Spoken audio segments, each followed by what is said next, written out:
আমি বুঝতে পারিনি যে আমাদের ভালোবাসা কবে বিরক্তিতে পরিণত হয়েছে। যেই মানুষটার সাথে সারা জীবনটা কাটানোর কথা ছিল, সেই মানুষটা আমাদেরকে সহ্য করতে না পেরে নিষ্ঠুরের মতন আমাদেরকে ছেড়ে অন্য কারোর হাত ধরে চলে গেল।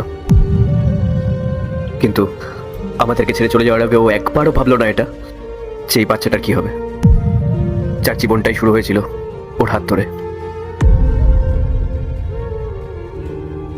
আজ আমি ভাবি যে ভালোবাসাটা কি এতটাই সস্তা, নাকি মানুষের মনের পরিবর্তন এতটাই দ্রুত হয় যে ফেলে আসা সেই স্মৃতি আর সেই বাচ্চার মুখ কোনোটাই তার কাছে মূল্য পায় না। আমি একবার ভেবেছিলাম যে আমি ওর নামে থানায় কমপ্লেন করব, ওকে আমি আইনের কাঠগড়ায় দাঁড় করাবো। কিন্তু তারপরে আমার মাথায় আসলো যে মানুষটা আমাদেরকে মন থেকেই মুছে ফেলেছে, তাকে আইনের মার কাছে ফেলে কি হবে।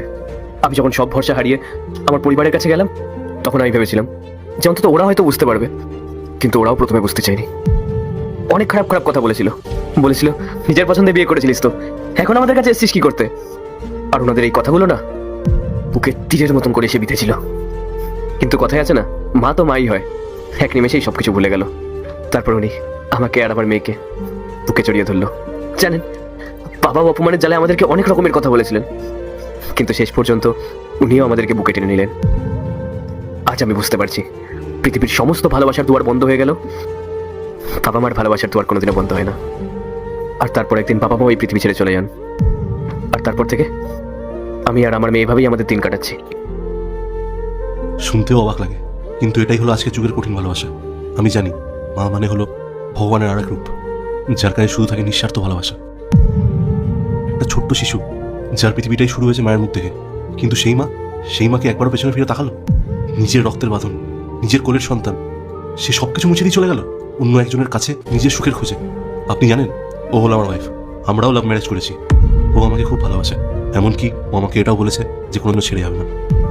কি পায়েল, তুমি তো আমায় কখনো ধোকা দেবে না, তাই তো? না ইন্দ্র, কখনোই না। দেখলেন, আমার ওয়াইফ কোনোদিনও আমার সাথে চিট করবে না। জানেন স্যার, আমার ওয়াইফও না।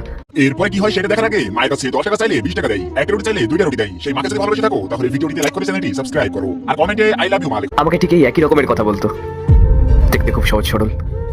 কখনো ভাবিনি যে ও আমাকে এরকম ভাবে ছেড়ে দিয়ে চলে যাবে। ও না, আমাকে সব সময় বলতো যে আমাদের জীবনে ভালো সময় আসুক কিংবা খারাপ সময় আসুক, ও কোনোদিনও আমাকে ছেড়ে যাবে না। কিন্তু ও আমাদেরকে ছেড়ে চলে গেল।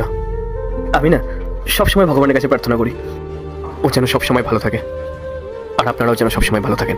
Thank you. আচ্ছা, আমি কথায় কথায় তো ভুলে গেছিলাম, আপনি একটু বসুন, আমি ওর জন্য খাবার নিয়ে আসছি।